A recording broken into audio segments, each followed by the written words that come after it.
Rigid body की definition से हमने स्टार्ट किया था। रिजिड बॉडी क्या होती है? हम कहते हैं अगर कोई बॉडी है तो उसके अंदर बहुत सारे उसके पार्टिकल्स होते हैं। कोई भी बॉडी पार्टिकल्स से मिलकर बनी होती है और पार्टिकल्स के बीच का कुछ सेपरेशन होता है। अगर वो सेपरेशन कैसा रहे, सेम, चेंज नहीं हो, if the separation between any two particles of the body after applying any external force, then the body is said to be rigid body। rigid body में अंदर जितने भी पार्टिकल्स हैं उनके बीच का रिलेटिव सेपरेशन चेंज नहीं होता अगर आप कोई फोर्स अप्लाई भी कर रहे हो तो, that is called rigid body. Okay, जैसे बहुत से आप जानते हैं ना, कोई रबर बैंड है, रबर बैंड को आप स्ट्रेच कर सकते हैं, है ना। एक रबर का आपका इरेजर है, उसको आप कंप्रेस भी कर सकते हैं। तो उनमें तो जो अंदर बहुत सारे पार्टिकल्स हैं उनके बीच का सेपरेशन आप चेंज कर सकते हैं। That means rubber is not a rigid body. ऐसी जेली होती है, बहुत सारी लिक्विड होते हैं, गैसेस होती है, ये रिजिड बॉडी में है। सॉलिड्स को आप रिजिड कह सकते हैं, बट बहुत से ऐसे सॉलिड होते हैं जो कभी कभी नॉन रिजिडिटी शो करते हैं।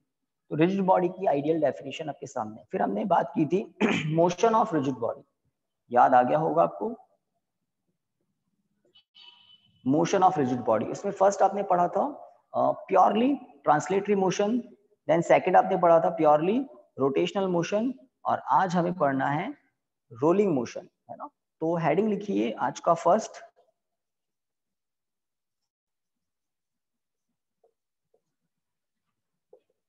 मोशन ऑफ रिजिड बॉडी में third rolling motion. Purely translatory motion हो गया था, आपको याद होगा हमने इस डायग्राम से समझा था। अगर कोई बॉडी इस तरह से मोशन कर रही है कि बॉडी के जो पार्टिकल्स हैं वो म्यूचुअली पैरेलल पाथ को ट्रेवल कर रहे हैं, तब मोशन क्या होगा? Purely translatory motion. तो अगर कोई रिजिड बॉडी इस तरह से मोशन कर रही है कि बॉडी के अंदर जो पार्टिकल्स है वो एक दूसरे के म्यूचुअल उनके पाथ म्यूचुअली कैसे हैं? पैरेलल हैं, then the motion of the rigid body is called purely translatory motion. एक आपको बताया था, अगर कोई बॉडी इस तरह से मोशन कर रही है, एक मैंने स्टोन ले लिया था रॉक का, या सीलिंग फैन का एग्जांपल भी आप ले सकते हैं। तो मैंने एक अनइवन शेप का रॉक लिया और एक रोटेशनल मोशन, एक रोटेशनल एक्सिस के अबाउट उसका रोटेशन हमने कंसिडर किया। तो इस रिजिड बॉडी के अंदर जो पार्टिकल्स हैं वो सर्कल डिस्क्राइब करते हैं, इंडिविजुअल पार्टिकल सर्कल डिस्क्राइब करते हैं अपने अपने। आप भी सोच सकते हैं, अगर आपके घर पर सीलिंग फैन चल रहा है और आपने सीलिंग फैन के ब्लेड पर एक ब्लैक डॉट कर दिया, अब जब सीलिंग फैन ऑन करेंगे तो आपको दिखेगा वो जो ब्लैक डॉट है वो सर्कल डिस्क्राइब कर रहा है। अगर आप सीलिंग फैन जहां आपने डॉट अप्लाई किया उसके थोड़ा सा पास में एक और डॉट अप्लाई कर दिया, तो आप देखेंगे वो डॉट भी रोटेशनल मोशन कर रहा है। तो ये डॉट आपको पार्टिकल की पोजीशन बता रहे हैं एक तरह से। तो अगर कोई बॉडी इस तरह से मोशन करती है कि बॉडी के पार्टिकल एक रोटेशनल एक्सिस के अबाउट क्या डिस्क्राइब कर रहे हैं? सर्कल डिस्क्राइब कर रहे हैं, और उन सर्कल का सेंटर कहां पर है? उस रोटेशनल एक्सिस पर ही है। Then the motion of the body is called purely rotational motion. आज हम बात कर रहे हैं rolling motion. Guys, rolling motion क्या होता है? तो मेरे पास एक मार्कर है, इस डस्टर को मैं एज अ प्लेटफॉर्म यूज लेकर मैं इसको ऐसे दिखा सकता हूँ, ये इस तरह से रोलिंग करता हुआ नीचे आ रहा है ना। तो रोलिंग मोशन क्या होता है? Combination of translatory plus rotational, है ना। तो यहाँ पर आप देख सकते हैं इसमें पोजीशन भी चेंज हो रही है और साथ में रोटेशनल भी हो रहा है। सीलिंग फैन की बात करें तो उसका कोई पोजीशन चेंज नहीं होता है, वो एक प्लेस से दूसरे प्लेस पर नहीं जाता है, वो एक ही प्लेस पर बस घूमता रहता है, रोटेशन करता रहता है। इस बॉक्स की बात करें तो यहाँ रोटेशन नहीं हो रहा है, ट्रांसलेशन हो रहा है। बट रोलिंग मोशन में दोनों होता है, ट्रांसलेशन भी होता है प्लस रोटेशन भी होता है। हमारे जो व्हीकल होते हैं, व्हीकल में जो व्हील्स होते हैं, उन व्हील्स का कैसा मोशन होता है? रोलिंग। रोलिंग, वो एक प्लेस से दूसरे प्लेस पर पहुंचते भी हैं प्लस कैसे? रोटेशन करते हुए, है ना। तो रोलिंग मोशन का मैंने थोड़ा आइडिया आपको दे दिया, डेफिनेशन लिखनी है। स्टार्ट कर सकते हैं, कुछ बता दें, ठीक है? Audio video? Yes sir. Yes आज सर। का काम हमने स्टार्ट कहाँ से किया है? ओके, कहाँ से? रोलिंग से। तो लिखिए the motion of a body, the motion of a body is called rolling motion. The motion of a body is called rolling motion when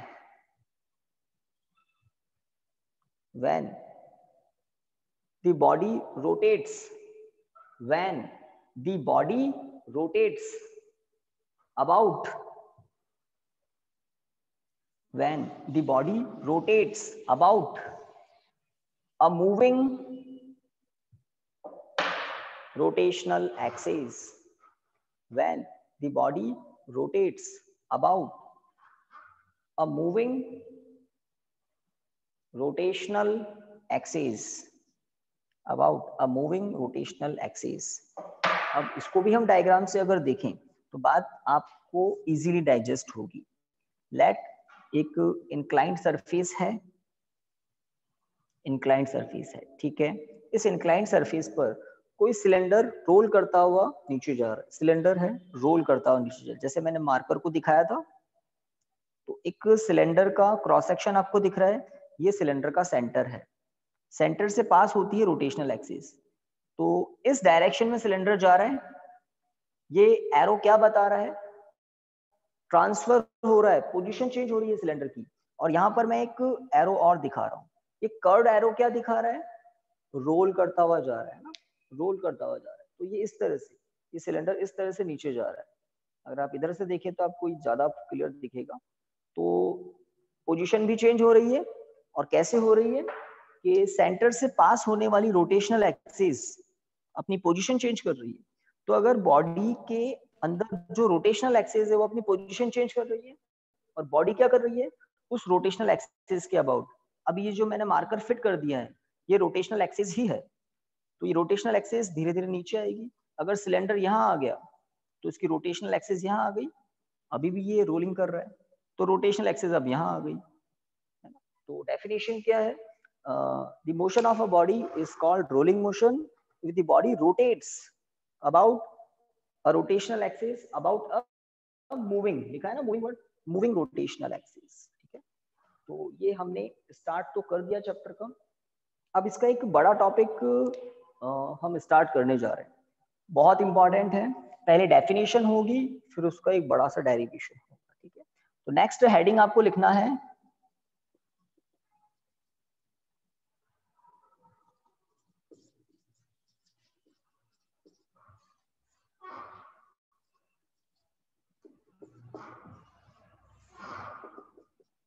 centre of mass, centre of mass, CM, centre of मास. तो पहले मैं बता देता हूं centre of मास का क्या importance है. Centre of मास किस तरह से बहुत कॉम्प्लिकेटेड एनालिसिस को बहुत इजी कर देता है सेंटर ऑफ मास, है ना. अगर कोई पार्टिकल स्पेस में मोशन कर रहा है जिसका मास m है, छोटा सा पार्टिकल है, तो पार्टिकल की अपनी एक पोजीशन, बिल्कुल वेल डिफाइंड पोजीशन होती है. यहाँ पर अगर मैं एक कार्टेशियन कोऑर्डिनेट सिस्टम कर दूं एक्स वाई, कुछ बनाना नहीं है आपको, है ना. अगर ये पार्टिकल मोशन कर रहा है, मास का पार्टिकल कहीं भी जा रहा है, तो ओरिजिन से, ये क्या सही चल रहा है ना, ठीक है, तो ओरिजिन से इसकी एक वेल डिफाइंड पोजीशन होती है. जैसे ये पोजीशन है अभी इसकी, जब ये पार्टिकल किसी दूसरे प्लेस पर चला जाएगा तो इसकी एक वेल डिफाइंड पोजीशन होगी, पार्टिकल अगर है. बट अगर सिस्टम ऑफ पार्टिकल हो तो क्या होगा, सिस्टम ऑफ पार्टिकल मतलब एक पूरी की पूरी बॉडी है, ये बॉडी पहले यहाँ है, ठीक है, फिर ये बॉडी किसी दूसरे प्लेस पर चली गई, तो अब आप इसकी पोजीशन कैसे बताएंगे, कैसे बताएंगे. कोई वेल डिफाइंड कोऑर्डिनेट है क्या, नहीं है. अगर पॉइंट साइज का पार्टिकल है तब तो हम वेल डिफाइंड कोऑर्डिनेट बता सकते हैं ना, x1 y1, like x2 y2, ऐसा कुछ बता सकते हैं, परफेक्ट वेल डिफाइंड कोऑर्डिनेट बता सकते हैं अगर पार्टिकल है. बट अगर पूरी की पूरी बॉडी है जिसमें बहुत सारे पार्टिकल्स हैं, तो हम पोजीशन कैसे बताएं, पोजीशन कैसे बताएं? क्या हम यहाँ से ऐसे बताएं पोजीशन एरो, या यहाँ से बताएं, या यहाँ से बताएं? कैसे बताएं कि ये बॉडी कहाँ पर है?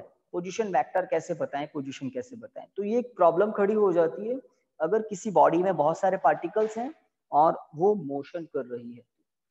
लोकेशन कैसे बताएं, पोजीशन कैसे बताएं? तो उस प्रॉब्लम का सॉल्यूशन कर देता है कौन? सेंटर ऑफ मास।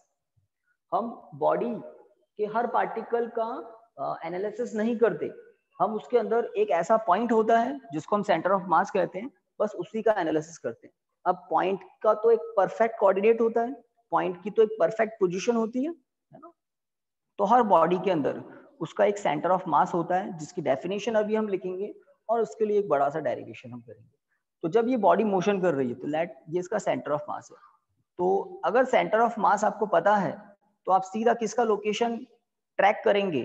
किसका लोकेशन ट्रैक करेंगे? ओनली सेंटर ऑफ मास का। अब ये बॉडी यहाँ पहुंच गई, अब ये पहुंच गई, तो आप लोकेशन बता सकते हैं किसी को कि अभी बॉडी यहाँ पर है, जहां सेंटर ऑफ मास है आपके लिए बॉडी वहीं पर है। परफेक्ट लोकेशन बता सकते हैं। तो सेंटर ऑफ मास को स्टडी क्यों किया जाता है, उसका थोड़ा सा आइडिया लग जाए, इसलिए मैंने ये बात बताई कि अगर एक पार्टिकल है तो सेंटर ऑफ मास की जरूरत ही नहीं है, पार्टिकल की एक परफेक्ट वेल डिफाइंड पोजीशन होती है। बट अगर सिस्टम ऑफ पार्टिकल्स हैं, बहुत सारे पार्टिकल्स से मिलकर एक सिस्टम बना, एक बॉडी बनी है, अगर वो मोशन कर रहा है तब हम लोकेशन बताए कैसे?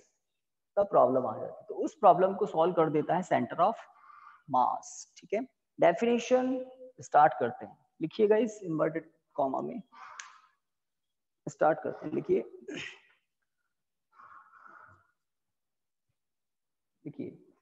Centre of mass, centre of mass of system of particles, center of mass of system of particles or a body, system of particles or a body is defined by sir particles के बाद क्या है? एक बार वापस सुन लो, थोड़ा change भी करने वाला हूं मैं। तो हमने लिखा center of mass of the system of particles or a body is a point, ये defined by, ये हटा देना, center of mass of the system of particles or a body is a point, is a point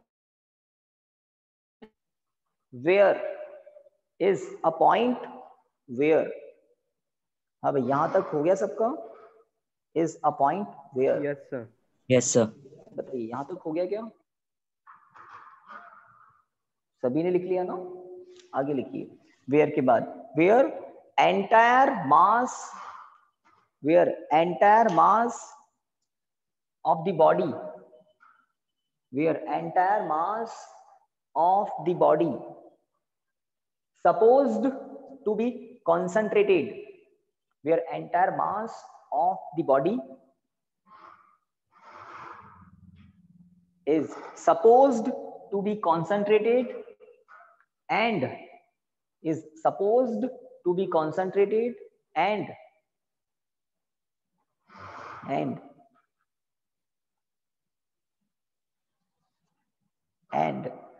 net force on the body, and net force on the body is supposed to be acting, and net force on the body is supposed to be, is supposed to be concentrated, is supposed to be acting, is supposed to be acting on that point, is supposed to be acting on that point,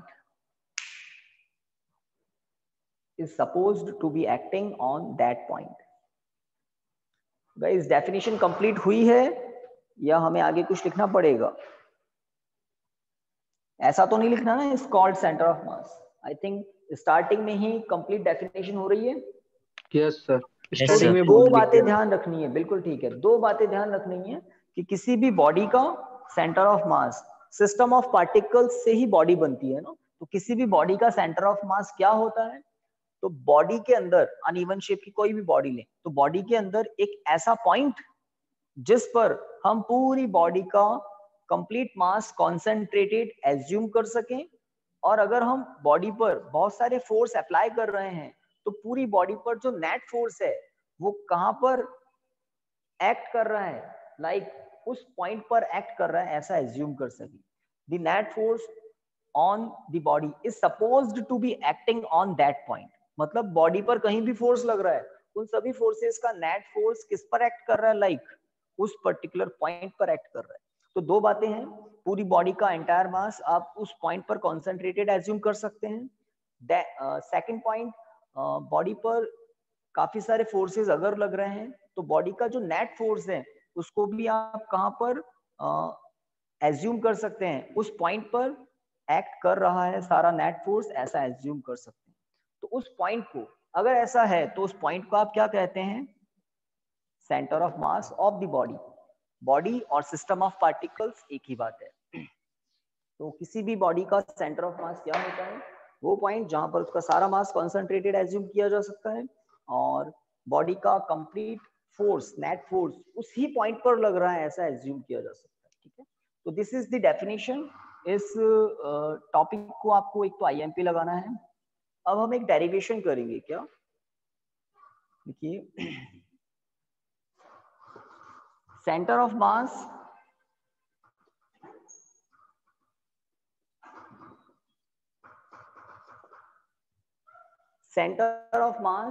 of the system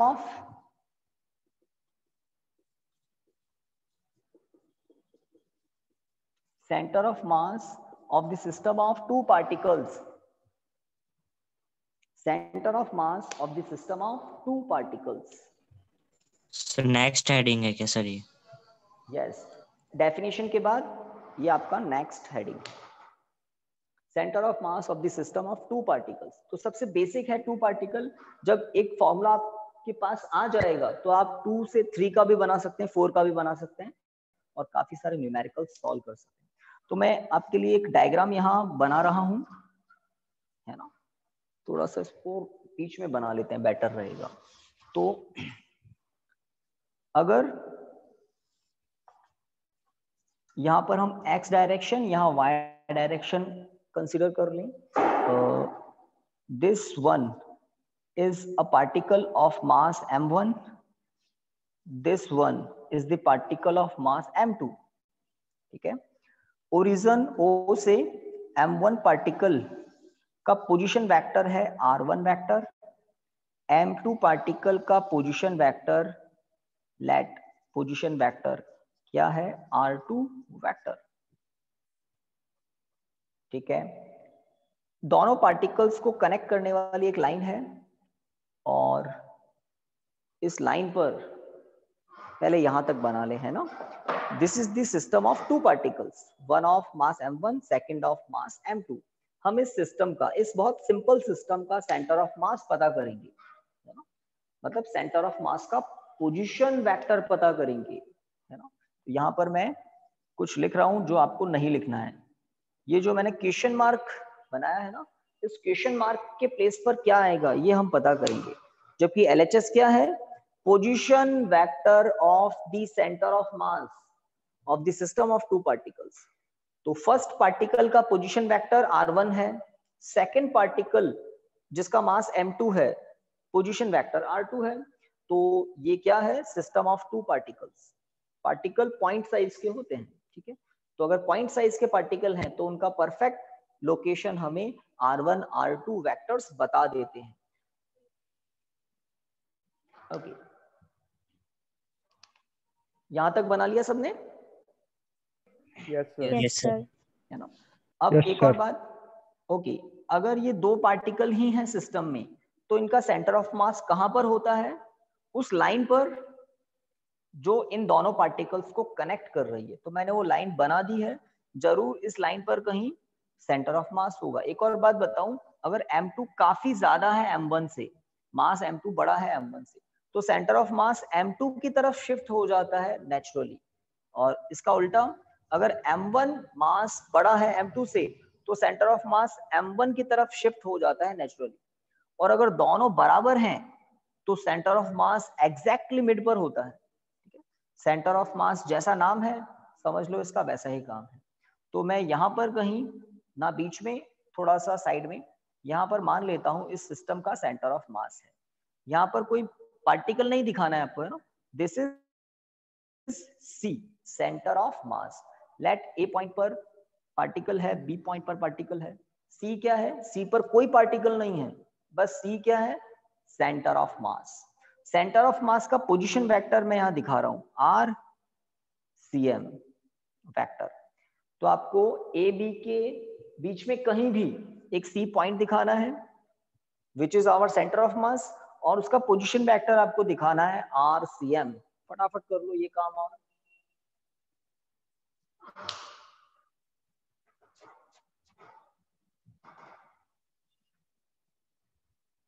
okay, I think हो गया होगा ये।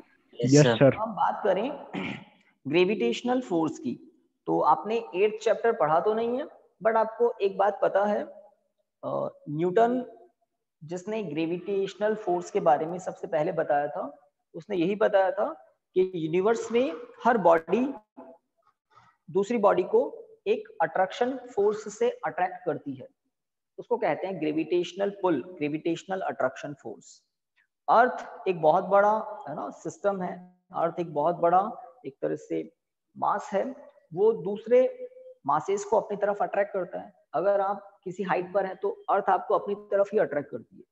तो अगर कहीं भी bodies हैं, मास है, तो बिकॉज ऑफ मास क्या होता है, ग्रेविटेशनल फोर्स होता है। तो m1 body, m2 body mass है, m1 पार्टिकल का मास फर्स्ट पार्टिकल का मास m1 है, सेकंड पार्टिकल का मास m2 है। अगर मास है तो ग्रेविटेशनल फोर्स जरूर होगा।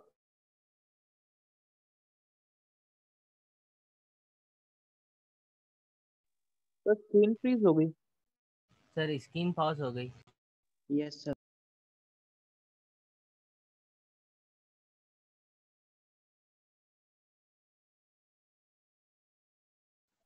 अभी तक तो कोई दिक्कत नहीं है।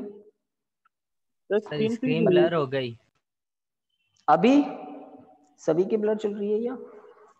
Yes sir. Yes sir. थोड़ा सा प्रॉब्लम तो आया है, बिल्कुल सही कह रहे हैं। थोड़ा सा देखते हैं वापस कैसा चल रहा है। और कुछ चेंज हुआ ना, बेटर हुआ कुछ पहले से? No sir.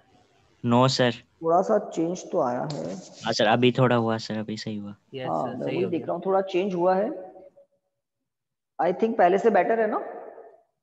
Yes sir. Yes sir. Yes sir. हाँ, पहले से बेटर है। तो डायग्राम तक आपने काफी कुछ कर लिया। मैं ये बता रहा था कि m1 मास को m2 मास अपनी तरफ अट्रैक्ट करता है ना, फोर्स होता है। लेट ये फोर्स है F12, F12। m2 मास को m1 मास अपनी तरफ अट्रैक्ट करता है, और वो अट्रैक्शन फोर्स लेट क्या है, F21, F21। तो F21, F12, these are called gravity force. F12 gravitational force m1 due to m2. F21 क्या है, gravitational force on m2 due to m1। तो ये अट्रैक्शन फोर्स है। m1 बॉडी m2 को, m2 body m1 को mutually attract. Blur हो गई। आवाज तो आ रही है ना? आपकी वॉइस बीच में कट रही है। हाँ, यस सर स्क्रीन भी ब्लर हो गई। अभी चेक करते हैं, अभी चेक करते हैं।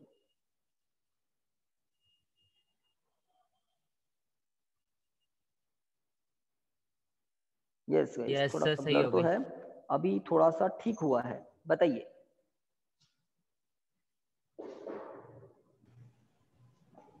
सर अभी भी ब्लर है वैसे थोड़ा। सर अभी सही हो गया थोड़ा। ठीक है ना? ब्लर ऑडियो सही, ठीक ब्लर सुनाई दे रहा है ना? Yes sir. नो सर, आपके ऑडियो बीच बीच में कट रही है। सर अभी तो सही है। कट रही थी, कट रही थी। अभी अभी ठीक है ना? सही है सर। यस सर, अभी तो सही है। हाँ, कभी कभी कुछ हो जाता है, ठीक है, कुछ मोमेंट के लिए, बट मैक्सिमम टाइम तो यहाँ पर नेटवर्क आपको ठीक मिलेगा। ओके गाइस, तो मैं यही कह रहा था, आपको डायग्राम में काफी कुछ आपने कर लिया। ये 2 एरो और बना लें, one of F12 and second of F21।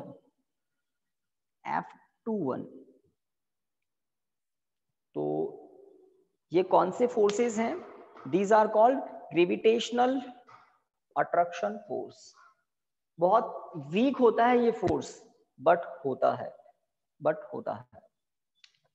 Okay, तो एक बात और हो गई, कुछ बच्चों, जो स्टूडेंट्स स्टार्टिंग में ज्वाइन कर लिए थे, उनको इन फोर्सेस के बारे में बताया था।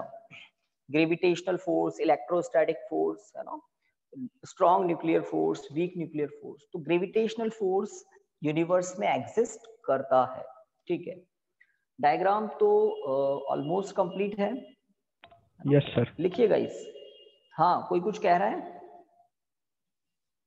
यस सर, कंप्लीट है, कंप्लीट है ना। CM RCM, तो स्टार्ट कर सकते हैं लिखना। लिखिए, कंसीडर, अब थोड़ा फटाफट चलिए। Consider 2 particles of mass m1 and m2. Consider 2 particles of mass m1 and m2.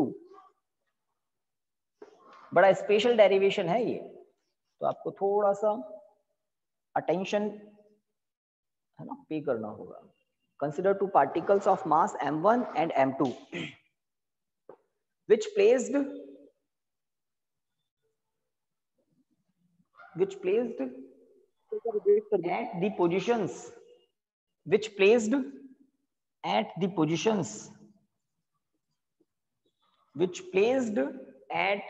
positions R1, vector लगा देना, R1 and R2 respectively, which placed at the positions R1 and R2 respectively.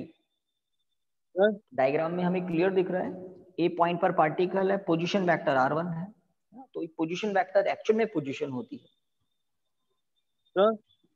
Yes, बोलिए। Repeat कर दो ना sir. Which placed at the positions R1 and R2 respectively. Full stop. तो हमने बताया particles कौन कौन है m1 m2 मास के, और वो कहां पर है। Which placed at the positions R1 and R2 respectively. चलिए गाइस, रिपीट करना हो तो बता देना, आगे बढ़ सकते हैं। Yes sir. Yes sir. Okay, हमारा एम क्या है? इस सिस्टम का सेंटर ऑफ मास पता करना। टॉपिक इंपॉर्टेंट है, आपको पहले कह दिया था, IMP लगा देना। अब देखिए, लाइन चेंज करके लिखिए, लाइन चेंज करके। If C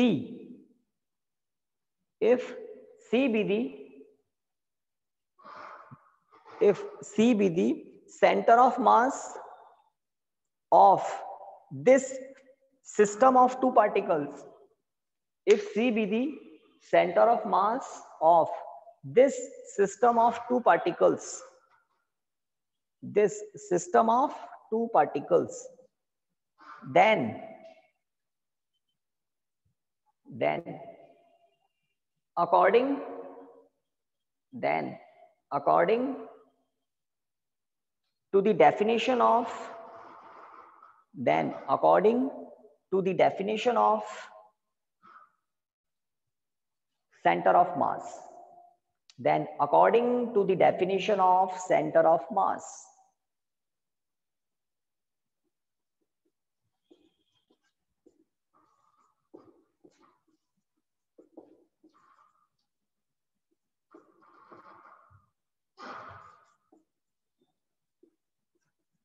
according to the definition of center of mass, या इसको ऐसे लिखते हैं, F इक्वल टू ma होता है ना।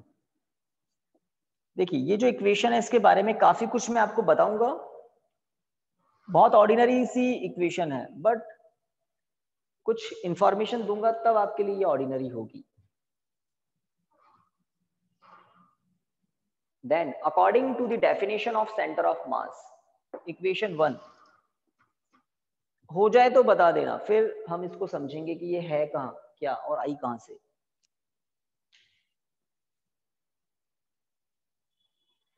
Then according to the definition of centre of mass, हो गया क्या?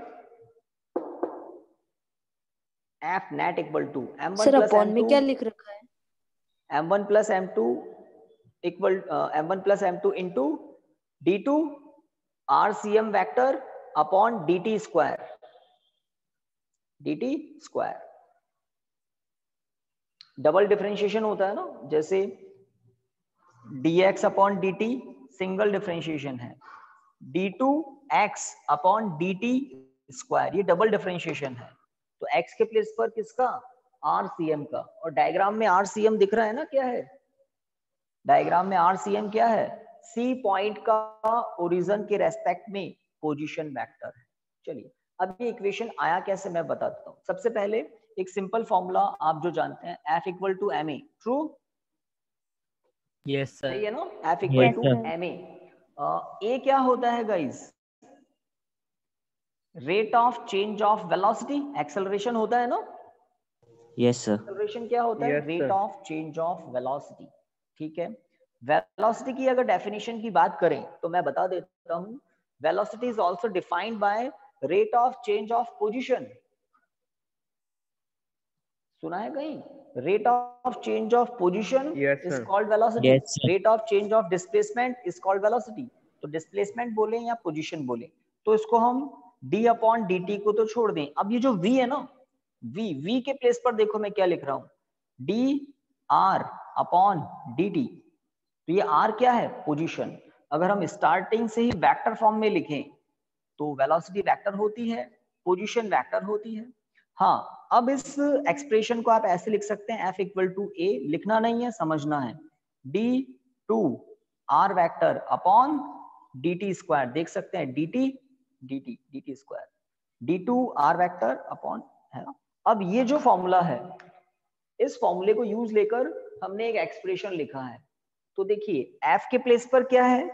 F नेट, m क्या है? इस पूरे सिस्टम का मास। अब सिस्टम में कौन है? दो ही तो पार्टिकल हैं, एक m1 और एक m2। तो सिस्टम का पूरा मास क्या हो गया? m1 plus m2। ठीक है, अब ये जो m1 प्लस m2 के आगे है वो क्या है गाइस?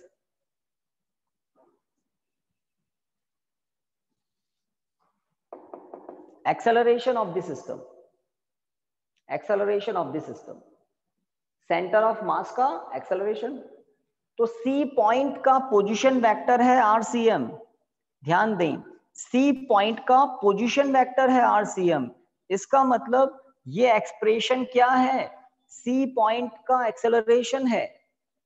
ये एक्सप्रेशन क्या है? ये एक्सप्रेशन सी पॉइंट का एक्सेलरेशन है। Double differentiation of position is called acceleration, है ना।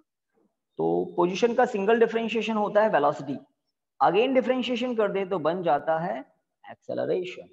तो ये कुछ एक्स्ट्रा बातें मैंने बताई।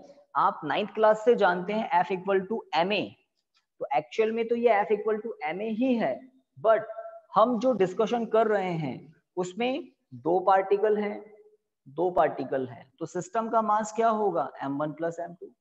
अब सिस्टम मोशन कर रहा है अगर, और सिस्टम के मोशन को हम सिंप्लीफाई करना चाहते हैं, तो हम एक सिंगल पॉइंट पर फोकस करते हैं जिसको मैंने लिखा है C। इस C पॉइंट के मोशन से मुझे सिस्टम के मोशन का पता लग जाएगा, सिस्टम के मोशन का एनालिसिस हो जाएगा। तो C पॉइंट का एक्सेलरेशन क्या है?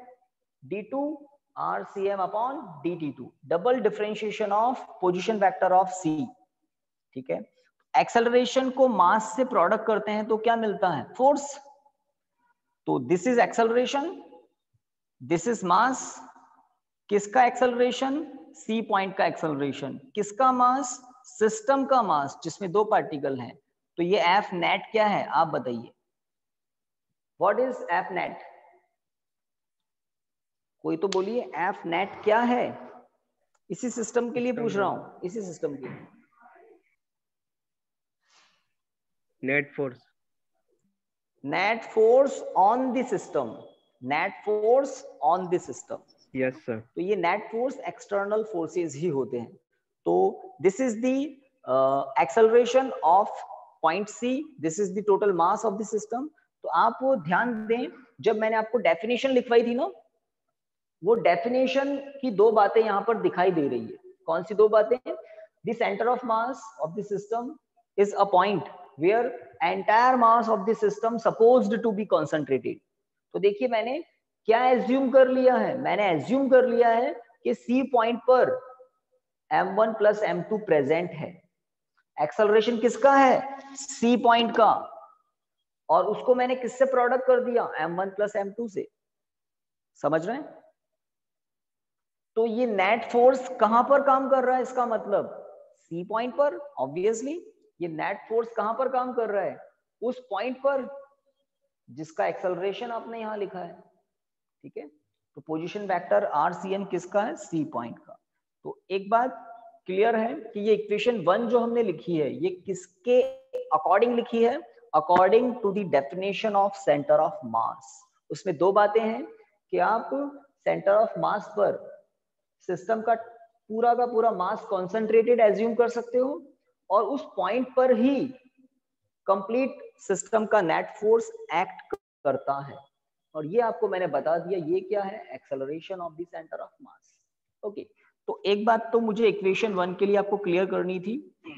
काफी हद तक अलग अलग एंगल से हमने बात को समझ ली। के बाद के लिए सॉरी इंडिविजुअल पार्टिकल्स के लिए इक्वेशन 2 इक्वेशन 3 करेंगे, 10 2 और 3 को ऐड करेंगे। और ठीक है सर आपकी स्क्रीन अटक अटक के चल लेट रही है। सर सर वापस से एक मिनट चेक बताओ ना कर सर। लेता हूँ। 1 सभी ने लिख लिया ना? Yes sir. इक्वेशन 1 सभी ने लिख लिया? Yes yes sir. Sir. Yes sir. तो इक्वेशन 1 के बाद लिखिए लेट F1 वेक्टर लगा देना। Let F1 be the external force on, let F1 be the external force on M1 particle, M1 particle. Then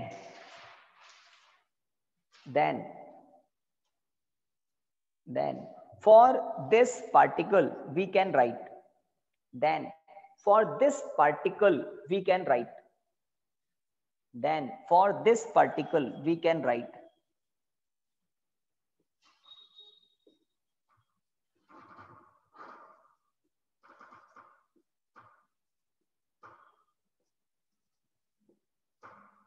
then for this particle we can write।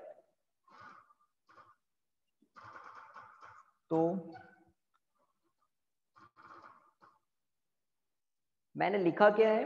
F1 plus F12 equal to M1 into D2R1 upon DT2। R1 पर vector लगा देता हूं। तो ये R1 क्या है? Diagram में तसल्ली से देख लो R1 क्या है। तो R1 है M1 पार्टिकल का पोजीशन वेक्टर। तो M1 पार्टिकल के पोजीशन वेक्टर को डबल डिफरेंशिएट कर दें, तो इसका मतलब ये डबल डिफरेंशिएशन करने से क्या मिलता है? गाइस डबल डिफरेंशिएशन करने से क्या मिलता है? एक्सेलरेशन, है ना? तो बिल्कुल क्लियर होनी चाहिए, इसलिए बार बार पूछ रहा हूँ। एक्सेलरेशन और मास इनटू एक्सेलरेशन क्या होता है? Net force. Net force. तो M1 पार्टिकल का नेट फोर्स है ये LHS। तो M1 पार्टिकल पर दो फोर्स हैं। हमने कहा F1 है एक्सटर्नल फोर्स, तो ये F12 क्या है? Internal force. ध्यान रखना, एक पार्टिकल दूसरे पार्टिकल को अट्रैक्ट कर रहा है ग्रेविटेशनल फोर्स से, तो ये उनका इंटरनल फोर्स है। ठीक है, F12 इंटरनल फोर्स है, F एक्सटर्नल फोर्स है, और इन दोनों का वेक्टर सम क्या है?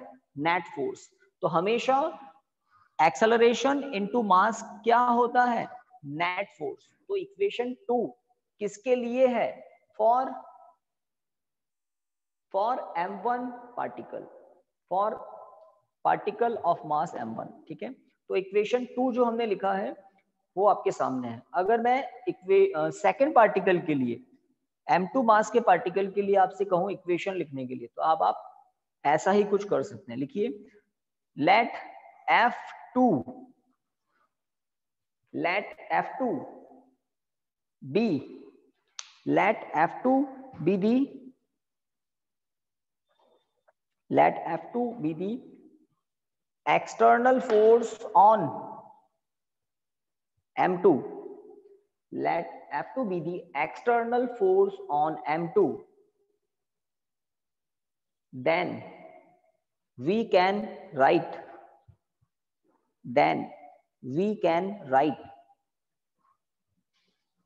सर ये रिपीट कर दो ना सर एक बार। यस हमने सर। लिखा if f2 be the external force on m2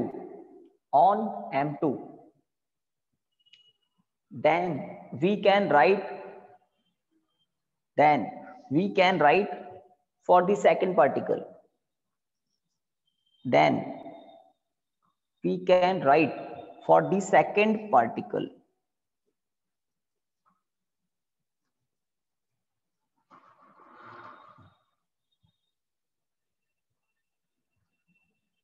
F2 plus F21 equal to, चलिए आप में से कोई बताएं, F2 तो एक्सटर्नल फोर्स है, F21 इंटरनल फोर्स है, इक्वल टू, बोलिए, कोई बोल रहा था, बोलिए। M2 D R2 vector D square R2 तो काफी शायद 2-3 जने बोल रहे हैं और आई थिंक सभी सही सोच रहे हैं, यही कुछ कह रहे थे। D2 R2 upon DT2 square, DT square बोल सकते हैं। तो कुल मिलाकर किसका डबल डिफरेंशिएशन है? इसका, R2 position vector, R2 is the position vector of M2, तो R2 का डबल डिफरेंशिएशन मतलब एक्सेलरेशन ऑफ M2। तो मास इनटू एक्सेलरेशन क्या होता है? Always net force. तो ये है नेट फोर्स। नेट फोर्स क्या होगा? Internal force plus external force, net force, ठीक है। तो इक्वेशन 3 के बाद लिखिए आगे। तो ये कॉन्सेप्ट आपको धीरे धीरे बहुत इजी है, बट आपको दिमाग में बहुत अच्छे से फिट हो जाने चाहिए कि मास इनटू एक्सेलरेशन नेट फोर्स होता है, मास इनटू एक्सेलरेशन नेट फोर्स होता है, मास इनटू एक्सेलरेशन नेट फोर्स होता है। अब कौन सा इक्वेशन किसके लिए है? तो फर्स्ट इक्वेशन तो सेंटर ऑफ मास के लिए है, डेफिनेशन से आया है। सेकंड इक्वेशन m1 पार्टिकल के लिए है, थर्ड इक्वेशन m2 पार्टिकल के लिए, ठीक है। ओके, आगे बढ़ते हैं। लिखिए, on adding equation 2 and 3, on adding equation 2 and 3 क्या मिलेगा? f1 vector plus f12 plus f2 vector plus f21 equal to m1 d2 r1 upon dt square plus m2 d2 r2 upon dt square, है ना। तो आपको अपना, है ना, जो कॉपी का पेपर है उस पर देखिए इक्वेशन 2, 3 और उनको जस्ट ऐड करके यहां पर लिख दीजिए। ओके, अब देखिए ये जो F12 F21 है ना, इनको आप ध्यान से देखें, इनकी डायरेक्शन का इज अपोजिट है। F12 F21 अपोजिट डायरेक्शन में है। Yes sir. क्या लिखेंगे? Because F12 equal to minus F21, तो F12 equal to minus 2F1, ये माइनस साइन बता रहा है अपोजिट डायरेक्शन, और इक्वल टू तो होते ही हैं, है ना। अगर कोई पेयर वाले फोर्स हैं तो ये ऑलवेज इक्वल होते हैं। न्यूटन का एक लॉ है, action reaction law, each action has equal and opposite reaction. तो बिल्कुल ये F12 ये F21 एक्शन रिएक्शन के पेयर होते हैं। फर्स्ट पार्टिकल सेकंड पार्टिकल को, सेकंड पार्टिकल फर्स्ट पार्टिकल को अट्रैक्ट करते हैं इक्वल मैग्नीट्यूड के फोर्स से। डायरेक्शन बिकॉज अपोजिट है इसलिए मैंने ऐसा लिखा है। तो ग्रेविटेशनल फोर्स के लिए ये इक्वेशन बिल्कुल ट्रू है। सो बताइए क्या चेंज हो जाएगा? मैं अगर F12 के प्लेस पर माइनस F21 लिख दूं तो क्या चेंज हो जाएगा?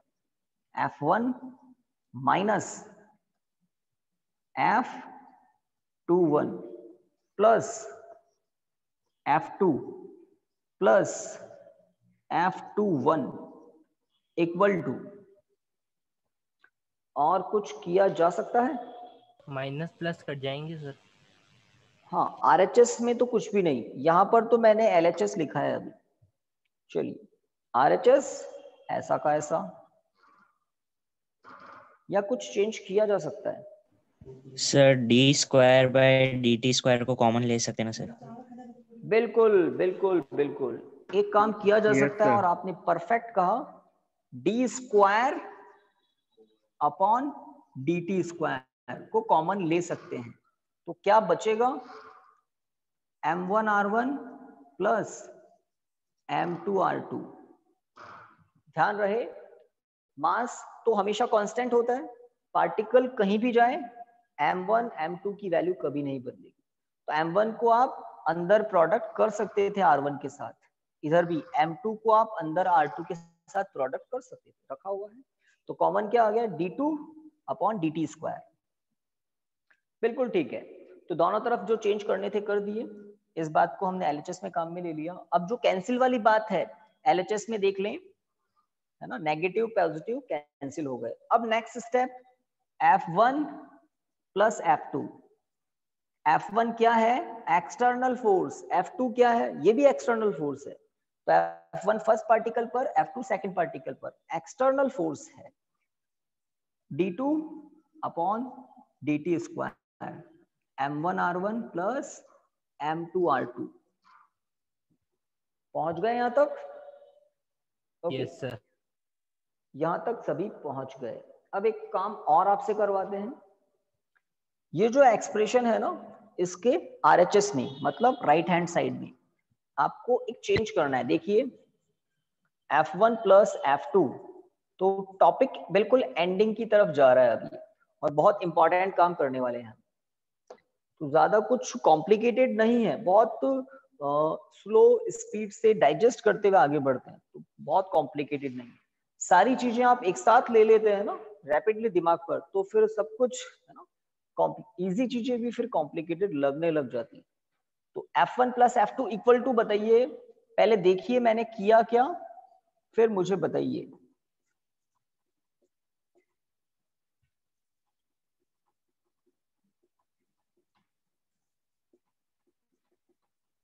मास एक कांस्टेंट फिजिकल क्वांटिटी होती है, बताइए मैंने क्या किया? यहां से m1 प्लस m2 से मल्टीप्लाई और डिवाइड करा। हाँ, मास वेरिएबल तो होता नहीं है, उसको अंदर बाहर कहीं भी रख सकते हैं। तो इस एक्सप्रेशन से मैं इस एक्सप्रेशन तक पहुंचा। मैंने एक छोटा सा चेंज किया, m1 प्लस m2 से प्रोडक्ट भी किया, m1 प्लस m2 से डिवाइड भी किया। ध्यान से देख लो, किया है ना? तो m1 प्लस m2 से प्रोडक्ट, m1 प्लस m2 से डिवाइड किया, और आपके सामने है। तो इसके बाद नेक्स्ट स्टेप लिखिए। तो ये टॉपिक इसलिए स्पेशल हो जाता है, यहाँ पे कुछ ऐसे है ना ऑपरेशन हमें यूज लेने होते हैं जो एग्जाम में कभी कभी रिकॉल नहीं होते हैं। तो ये इसलिए यहाँ पर ध्यान दे लेना, m1 प्लस m2 से प्रोडक्ट, m1 प्लस m2 से डिवाइड। अब बताइए कोई मुझे, हमें ऐसा क्यों करना पड़ा? m1 प्लस m2 से प्रोडक्ट, m1 प्लस m2 से डिवाइड क्यों करना पड़ा? शायद ही कोई बता पाए।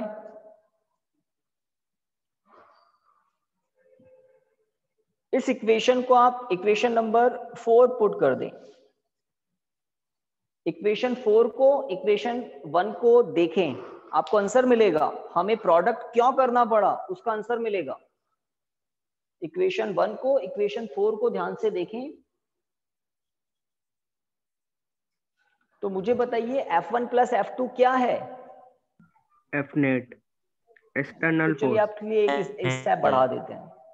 एफ नेट ही है ये फर्स्ट। भाई सिस्टम में यस कितने सर। पार्टिकल है? 2 ही तो पार्टिकल है। फर्स्ट पार्टिकल पर नेट फोर्स F1 है एक्सटर्नल फोर्स, सेकंड पार्टिकल पर नेट एक्सटर्नल फोर्स ये है। तो इन सभी फोर्सेस का नेट क्या आ रहा है? F1 plus F2 F net. तो वही F net, net external force है ये F1 प्लस F2, और बाकी सब कुछ ऐसा का ऐसा। तो मैं इक्वेशन एक स्टेप बढ़ाकर लिख रहा हूं। इक्वेशन नंबर 4 को मैं एक स्टेप एक्स्ट्रा इंक्रीज करके लिख रहा हूं। यहाँ F नेट दिखाई दे रहा है, M1 R1 plus M2 R2 upon M1 plus M2। तो M1 प्लस M2 से डिवाइड है ना, M1 प्लस M2 से प्रोडक्ट, M1 प्लस M2 से divide. This is our equation number 4। तो अब आप है ना थोड़ी सी सीनियर क्लास में आ गए हैं, तो कुछ काम भी आपको सीनियर वाले करने पड़ेंगे जैसा कि आज कर रहे हैं। ओके गाइस, देखिए on comparing equation 1 and 4, on comparing equation 1 and 4,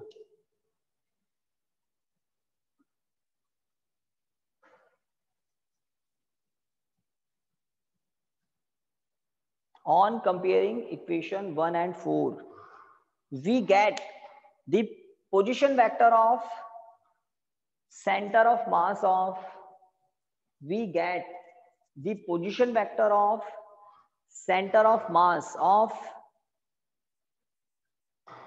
we get the position vector of center of mass of, center of mass of this system of two particles, which is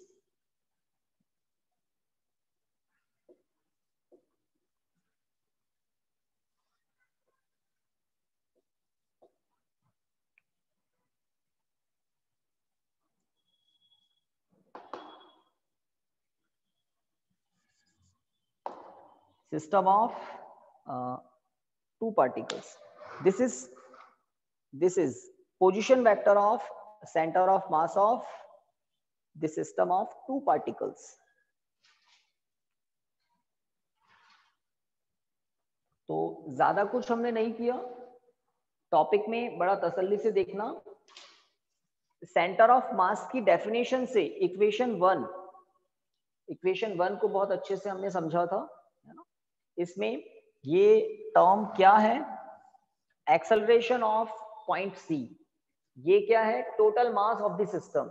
तो जब आप C point के acceleration को total mass से product कर रहे हैं, ध्यान दें, सी पॉइंट के एक्सेलरेशन को टोटल मास से प्रोडक्ट कर रहे हैं, इसका मतलब आप क्या एज्यूम कर रहे हैं कि टोटल मास कहां पर कॉन्सेंट्रेटेड है? सी पॉइंट पर। और ये नेट फोर्स है, इसका मतलब ये नेट फोर्स भी कहां पर एक्ट कर रहा है? उसी सी पॉइंट पर जिसका ये एक्सेलरेशन है। तो इक्वेशन 1 हमने लिखा है according to the definition of centre of mass, ठीक है। फिर सिंगल इंडिविजुअल फर्स्ट पार्टिकल के लिए net force mass into acceleration, individual second particle के लिए net force mass into acceleration, दोनों को ऐड किया आपके सामने। तो ये जो ग्रेविटेशनल पुल होता है, ये एक्शन रिएक्शन के पेयर होते हैं, इसलिए इनका मैग्नीट्यूड सेम होता है, डायरेक्शन अपोजिट होती है। इस इंफॉर्मेशन को यूज लेकर हम यहां तक पहुंच गए। फिर मैंने आपको कहा हमने M1 प्लस M2 से प्रोडक्ट किया है और डिवाइड भी किया है। इसकी जरूरत क्यों पड़ी? ताकि हम एक ऐसा इक्वेशन बना सकें जिसको हम इक्वेशन 1 से कंपेयर कर सकें, ओनली फॉर दिस। तो अब आपने देखा इक्वेशन 4 इक्वेशन 1 कंपेयर कर पा रहे हैं ना। LHS में F नेट यहाँ पर भी है, यहाँ पर भी है। RHS में M1 प्लस M2 यहाँ पर भी है, यहाँ पर भी है। यहाँ D2 और dt स्क्वायर यहाँ पर भी है, D2 dt स्क्वायर यहाँ पर भी। अब बचा क्या? वहां RCM और यहाँ पर ये big bracket which is in front of you. तो आई थिंक आप लोग इस स्पेशल टॉपिक को कर लेंगे, थोड़ी प्रैक्टिस करेंगे। ऑर्डिनरी नहीं है, स्पेशल टॉपिक ही है ये, ठीक है। तो इस फॉर्मूले को हम खूब काम में लेंगे आगे, है ना। तो आज के लिए गाइस बताइए टाइम हो गया क्या? 7-6 तो बिल्कुल ठीक है। Yes.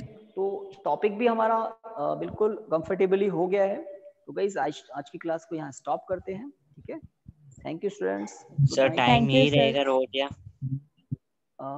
चलिए कल हम है ना टाइम थोड़ा सा दिन का ही रख लेते हैं। हमारा जो पहले चल रहा था ना 3 to 4, मैं अभी ग्रुप में इन्फॉर्म कर देता हूँ, है ना? उस समय आई थिंक हमारा नेटवर्क और थोड़ा बेटर चलता है, तो वो भी सही रहेगा, है ना?